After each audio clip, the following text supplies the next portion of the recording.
नमस्कार मित्रांनो.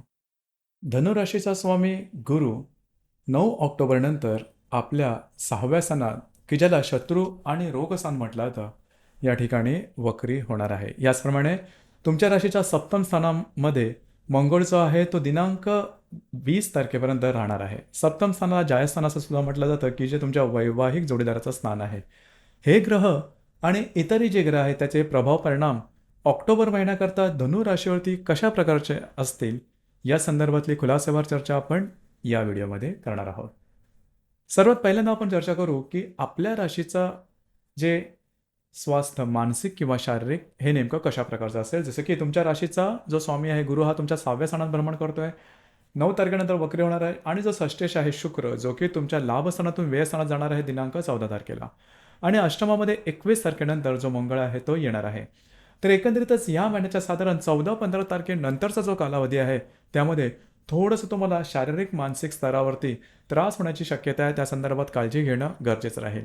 मानसिक तणावाखाली जाऊ शकाल. त्याचप्रमाणे आरोग्याच्या संदर्भातले काही त्रास असतील तर ते डोकं वर काढू शकतील. या संदर्भात काळजी घेणं गरजेचं राहील.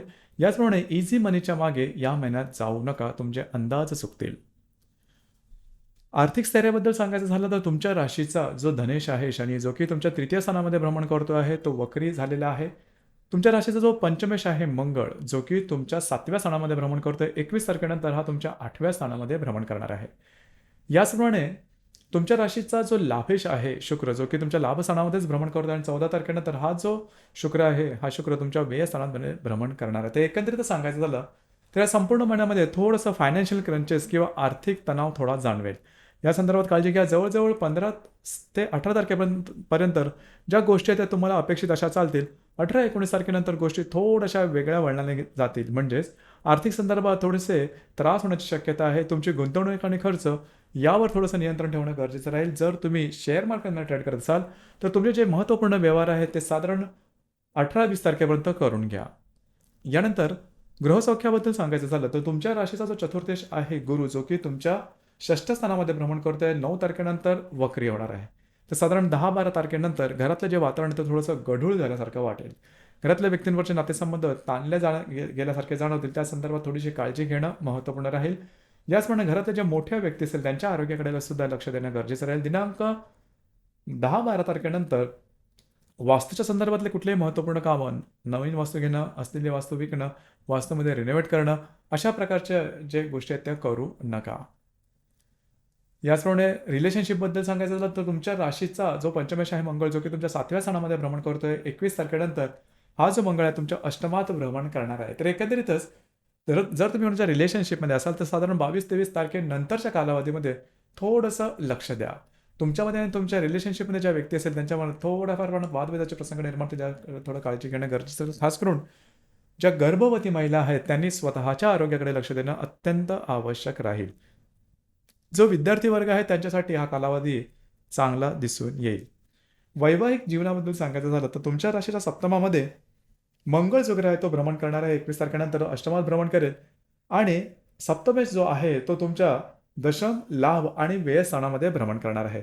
तर एकंदरीतच तुमच्यामध्ये आणि तुमच्या जे वैवाहिक जोडीदार आहेत त्यांच्यामधील नातेसंबंध चांगले राहतील. मात्र वैवाहिक जोडीदार आपल्याला थोडासा हवी होतोय का तुमच्या दोघांमध्ये थोडेसे क्लॅशेस थोडे वाढतात का अशा प्रकारचे काय अनुभव येतील. परंतु काळजी करू नका. त्याचा फारसा मोठा परिणाम तुमच्या वैवाहिक जीवनावरती होणार नाही.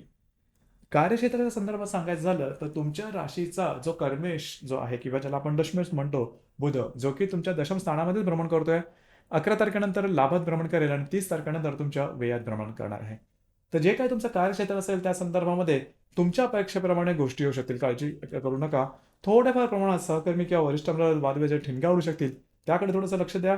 एकंदरीत कार्यक्षेत्राच्या संदर्भात फार मोठे काय प्रॉब्लेम्स किंवा कॉम्प्लिकेशन्स तुम्हाला येणार नाहीत. एकंदरीत सांगायचं झालं तर या संपूर्ण महिन्यामध्ये शारीरिक मानसिक आणि आर्थिक संदर्भामध्ये थोडीशी काळजी घेणं गरजेचं राहील. डे टू डे लाईफमध्ये ग्रहयोगांचे प्रभाव पडणार नेमके कशा प्रकारचे असेल या संदर्भात चर्चा करू. जसं की दिनांक 4 तारखेला शनी आणि शुक्राचा त्रिकोण योग होणार आहे.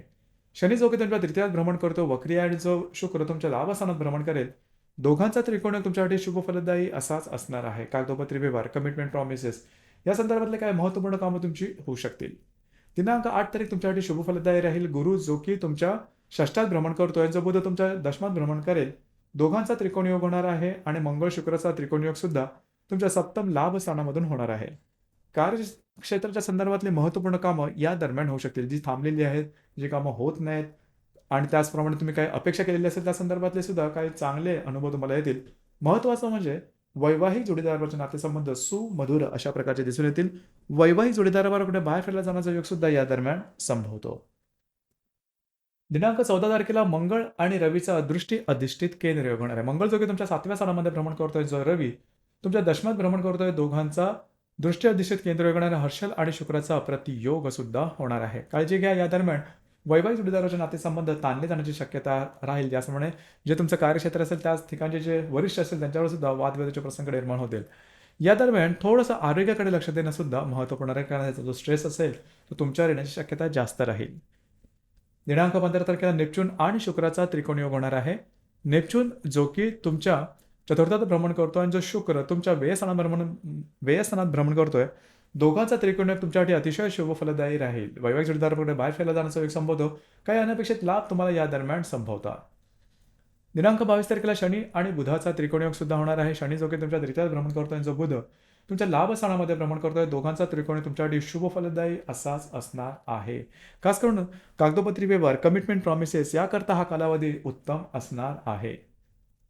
दिनांक 28 तारखेला मंगळ आणि नेपच्यूनचा त्रिकोण योग होणार आहे तुमच्या अष्टम आणि चतुर्थ स्थानातून, आणि शनी शुक्राचा सुद्धा केंद्र योग होणार आहे. लक्षात घ्या, हा जो कालावधी हा सुद्धा तुमच्यासाठी शुभ फलदायी असाच असणार आहे. काही चांगले अनपेक्षित लाभ तुम्हाला मिळतील. मात्र या दरम्यान थोडंसं आरोग्याकडे लक्ष देणं गरजेचं राहील. कमिटमेंट, प्रॉमिसेस यापासून थोडंसं लांब राहणं महत्त्वपूर्ण राहील. दिनांक 30 तारखेला हर्षल आणि बुधाचा प्रतियोग होणार आहे. हर्षल जो की तुमच्या षष्ठात भ्रमण करतोय आणि जो बुध तुमच्या व्ययात भ्रमण करेल, दोघांचा प्रतियोग अतिशय महत्त्वपूर्ण घटना आहे ही. वैवाहिक जोडीदारावरचे वादविवाद या दरम्यान टोकाचे होऊ शकतात. वैवाहिक जोडीदाराच्या आरोग्याकडे सुद्धा लक्ष देणं अत्यंत आवश्यक राहील. त्याच्या सरळ सरळ परिणाम तुमच्या वैवाहिक जीवनावरती होऊ शकतील. नेपच्यून आणि बुधाचा त्रिकोण योग तुमच्या चतुर्थ आणि व्यय स्थानामधून होणार आहे. तुमचं जे काही गृहसौख्य त्या संदर्भातल्या काही महत्त्वपूर्ण घटना घडामोडी या दरम्यान घडू शकतील. वैवाहिक जोडीदारावर कुठे बाहेर फिरायला जाण्याचा योग सुद्धा या दरम्यान संभवतो. या महिन्यातली जी अमावास्या आहे ती तुमच्या 10व्या स्थानात दिनांक 2 तारखेला आणि जी पौर्णिमा आहे ती 17 तारखेला आहे. अमावास्या आणि पौर्णिमेदरम्यान रविचंद्राचं आकर्षण पृथ्वीकडे थोडंसं जास्त असतं, त्यामुळे आपण जास्त भावनाशील होतो आणि भावनाशील होऊन घेतलेले निर्णय चुकण्याची शक्यता जास्त असते. त्याचकरता या दरम्यान कुठल्याही प्रकारचे महत्त्वपूर्ण निर्णय अजिबात घेऊ नका. तर मित्रांनो, हे होतं धनुराशीचं ऑक्टोबर 2024 करताचं संपूर्ण राशीफळ. धन्यवाद.